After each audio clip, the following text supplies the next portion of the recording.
هل في ست ممكن هي اللي تعنف الراجل اللي معاها وتكون مسيئة ليه وهي اللي مسيطرة وبغباوة كمان؟ في كام سنة الأخيرة السوشيال ميديا بتتقلب ضحك وتهريج وسف للصبح لما ينتشر خبر عن حبس ست عشان ضربت جوزها، ولا صورة الراجل دماغه مفتوحة وبيقول مش قادر عليها، ولا راجل في المحكمة بيشتكي ان مراته بتعذبه. الموضوع دايما بيقلب تهريج لاني محدش متخيل ان في راجل يتعمل فيه كده ومين ست ومين مراته، لان في الاغلب للاسف الستات هما اللي بيتعمل فيهم كده. طب هل فعلا ده بيحصل؟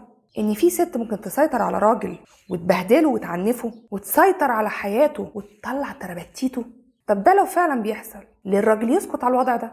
وده بيحصل فعلا، طب بيسكتوا ليه؟ وهنا هنرجع لقصة حقيقية هزت المملكة المتحدة كلها وكانت غريبة من نوعها. عشان كده هنرجع لمنتصف سنة 2012. شاب هادي ولطيف من عيلة جميلة اسمه أليكس، عنده يدوبك 16 سنة بس. أليكس كان خجول جدا ومالوش أي علاقة بأي بنات أيا كان، ولا بيتكلم معاهم حتى، لغاية ما في يوم راح عرض لصديق وقابل هناك بنت جميلة اسمها جوردن. جوردن أكبر منه سنة واحدة، يعني عندها 17 سنة. اتكلم معاها وعجبته واستغرب من نفسه قوي إنه أعجب بيها، وكان بيوصفها إنها جميلة ومحبوبة وواثقة من نفسها، وكانت مهتمة بيه جدا. وفي الأول عيلته وصحابه حبوها جدا، حتى صحابه خلوها جزء من الجروب بتاعهم، تخرج وتيجي وتروح معاهم، ما كانتش بتسيب أليكس أبدا. لكن مامته كانت حاسة شوية إن أليكس مخادعة. الستات بقى، لأن جوردن كانت شخصية انتقادية، تنتقد كل شيء حواليها، ما كانتش بيعجبها حاجة أبدا، وكان نقدها دايما بطريقة وحشة قوي، حتى الأليكس ذات نفسه اللي كانت دايما بتنتقد فيه حاجات كتير، وكان بيستحملها عشان بيحبها. ولكن بعد سنة من علاقتهم، عيد ميلاد أليكس كان في أغسطس 2013، والدة أليكس حجزت قاعة كبيرة جدا وعزمت ناس كتير. كان احتفال كبير قوي فيه كل العيلة وأصدقاء العيلة وأصدقاء ابنها أليكس وأصدقاء أخوه وطبعا جوردن. وسط المعازيم بقى كان في بنوتة جميلة، بنت واحدة صاحبة مامته، يدوبك عندها 15 سنة، كانت جميلة ورقيقة.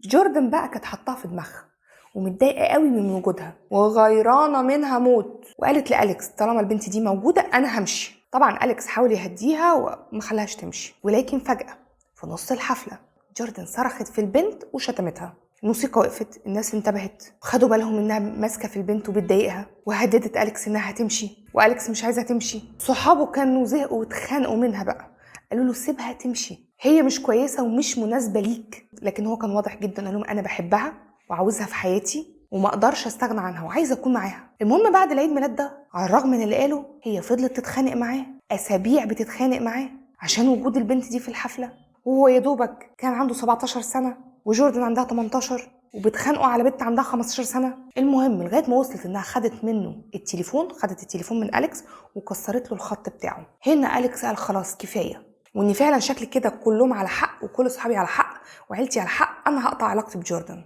خلاص انتهى.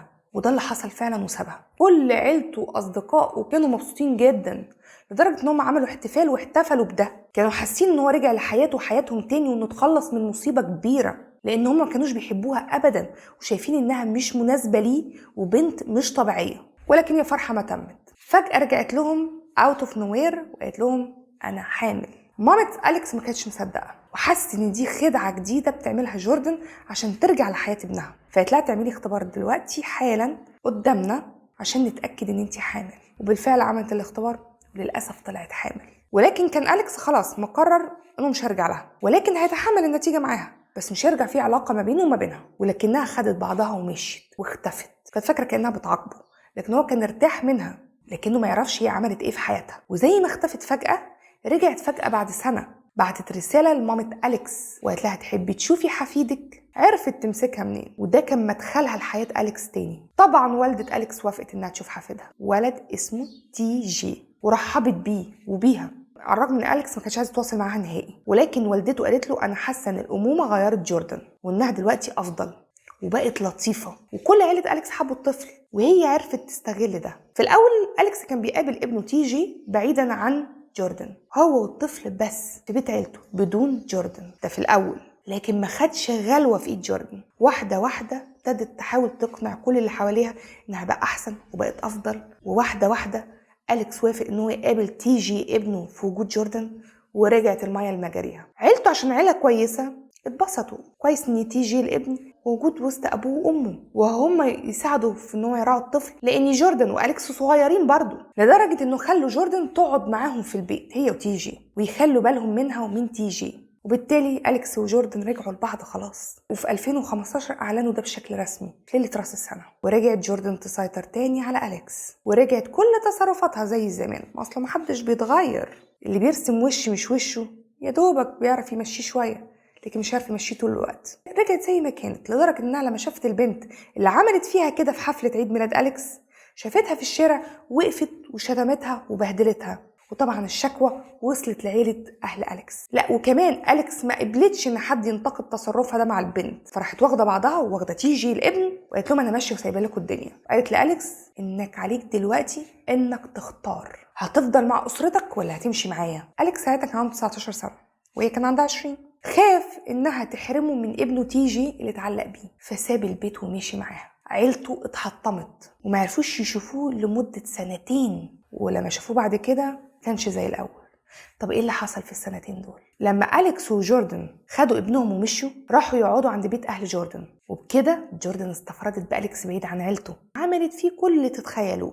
في الأول ابتدت تعاقبه على السنة اللي بعد فيه عنها لما كانت حامل، وبدأت تسأله بل تستجوبه هل عرف بنات في الوقت ده ولا لا. يرد يقولها لا، تسأله تاني وتالت ورابع وتعمله ضغط نفسي ولا اللي كأنه في استجواب، وتعيد وتزيد في الأسئلة بضغط، ولو ما ردش رد على مزاجها تبقى عنيفة معاه. خدت منه التليفون وجابت له واحد تاني بكارت مختلف، أرقام مختلفة، منعته يتواصل مع أهله. اتخلصت من البلاي ستيشن عشان حتى ما يبقاش على تواصل مع أي حد من اللي بيلعب معاه. مامته كانت منهارة لأنها ما تعرفش عنه أي حاجة وحزينة عليه ومنه. جوردن حسرته لدرجة إنها قالت له إنه جده مات بالكذب عشان عارفة إن في علاقة قوية ما بينه وما بين جده، وخافت يحن ويرجع له أو حتى يتواصل معاه. وتيجي سنة 2016 وينقلوا بيت لوحدهم، جوردن وأليكس ومعاهم تي جي ابنهم، وجوردن بتحمل تاني، وتدريجيا كل حاجة كمان بتروح للأسوأ. أليكس كان بيشتغل طبعا، كانت هي بتدرس في الكلية وكان شغله كويس وبيحبه، ولكن فجأة جوردن طلبت منه إنه يسيب الشغل ويروح معاها الكلية كل يوم عشان هي مش واثقة فيه.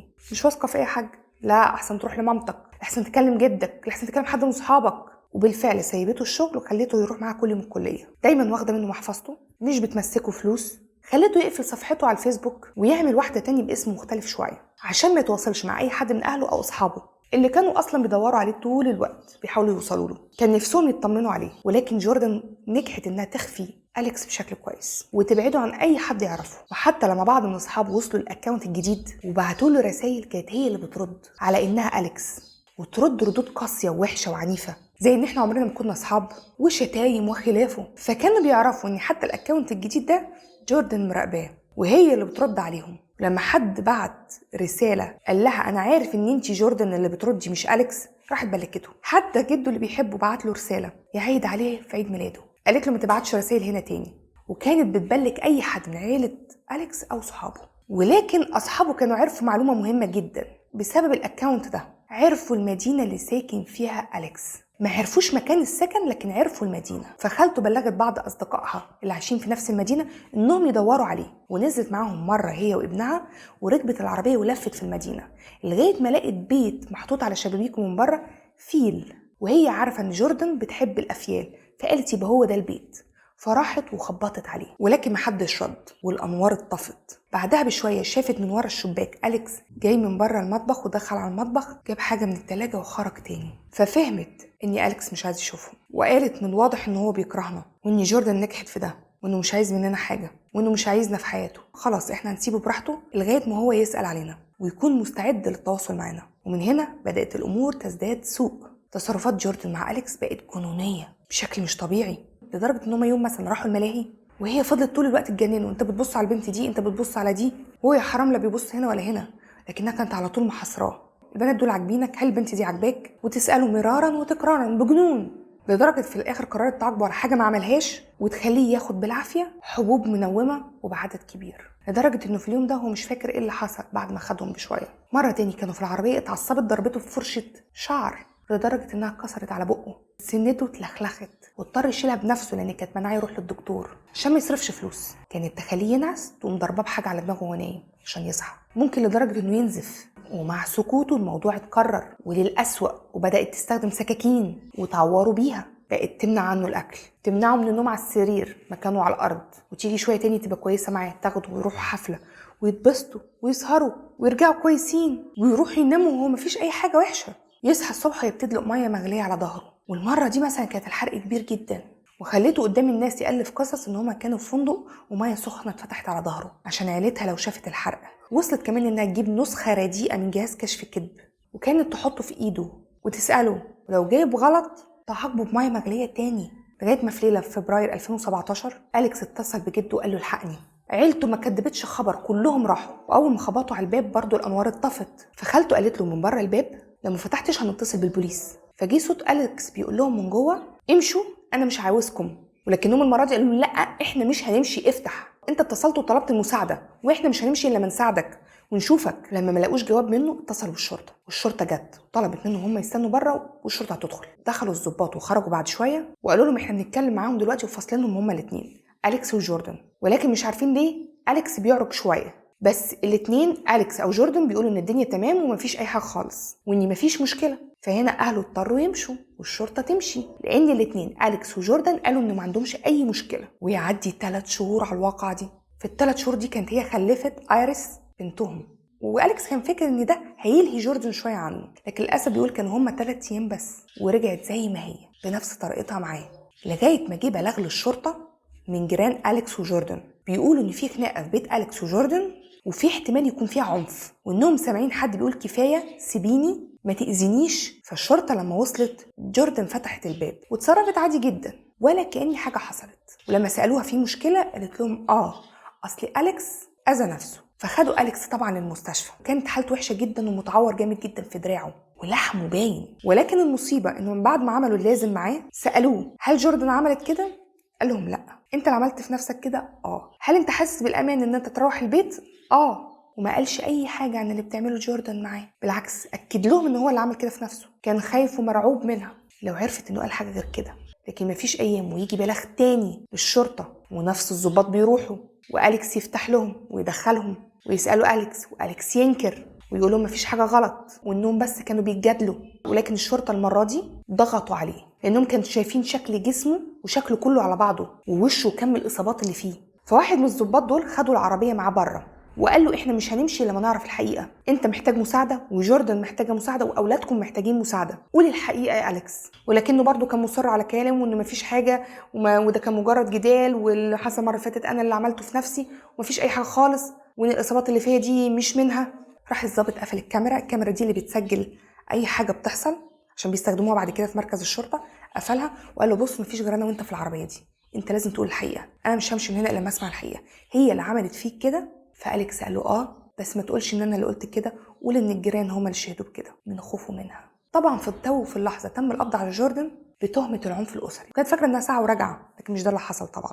ما كانتش تعرف ان أليكس قال كل حاجه. وطبعا اخدوا أليكس على المستشفى وكان في حاله هزال تام وتعوير وجروح وكدمات في كل جسمه. الدكاتره بعد الفحص وعمل اللازم قالوا ضباط الشرطه هو بالظبط لو كان فضل كده 10 ايام كمان كان هيموت. تخيلوا ان حتى بعد ما عالجوه والظابط في يوم واخده من المستشفى يديه الفندق فجاب له ساندويتش ماكدونالدز كان منبهر بيه جدا، بيقول دي احلى اكله اكلتها، اصل بقالي فتره كبيره ما اكلتش اكل كويس او وجبه زي دي لانها كانت بتمنع عنه الاكل. ومن هنا بداوا التحقيقات مع الاثنين أليكس وجوردن. في التحقيقات جوردن قالت انا والله بس كنت بجرحه بالسكينه مش بطعنه، انا بس استخدمت جهاز كشف الكذب مره واحده بس، انا رميت عليه ميه مغليه بس مره برضه واحده بس، ما عملتش اكتر من كده.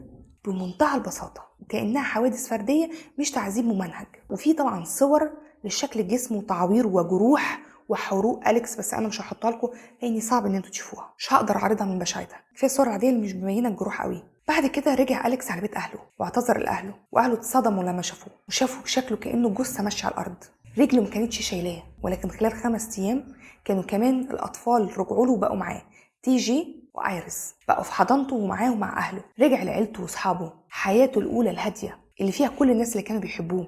وبعد 4 اشهر من التحقيقات جوردن تم توجيه ليها 17 تهمه من الاذى الجسدي والتحكم والاحتجاز وخلافه. اتحكم عليها في 3 تهم منهم، خدت فيهم من 5 ل7 سنين. ومن هنا أليكس ابتدى يحس بالامان مع عيلته واولاده. نيجي للسؤال المهم اللي في دماغكم طبعا دلوقتي، ليه جوردن عملت معاه كده؟ ليه أليكس سكت اصلا؟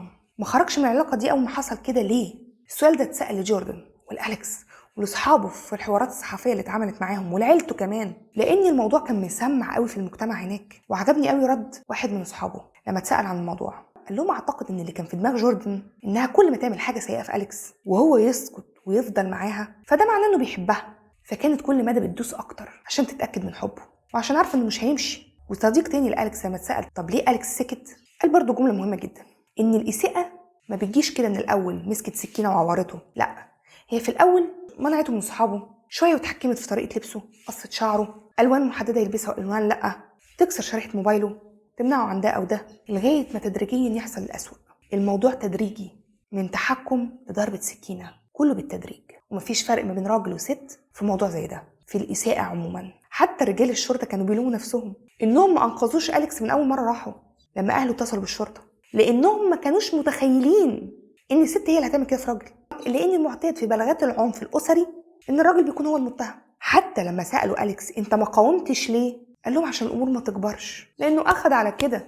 اليكس ذات نفسه في حوار صحفي ليه قال انه اخد وقت كبير يراجع حياته عشان يفهم الاساءه اللي اتعرض لها دي ازاي حصلت وازاي هو سكت كده، واخد وقت برضه عشان يعترف لنفسه انه كان ضحيه وبيساء اليه، ودلوقتي هو بيساعد نفسه وبيساعد الاخرين في حملات توعيه عن الموضوع ده. فببساطه اللي بقوله دايما في اي علاقه، الغلط اللي هيتسكت عليه هيزيد ويتفاقم.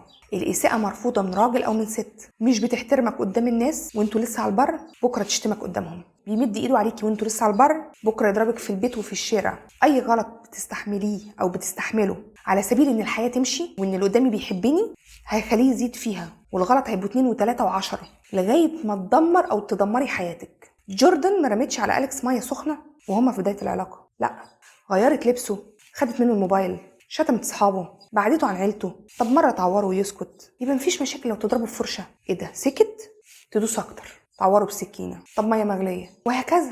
من الاخر اللي هتسكت له هيدوسك واحدة واحدة وانت مش دريان، هتعدي مرة هتفضل تعدي 1000 مرة، مش هتلاحظ الا وانت غرقان. فارفضوا العنف والإساءة في اي علاقة بكل اشكالها. وفي النهاية كانت معكم فيبي أنور، سيناريستية، ويومكم سعيد.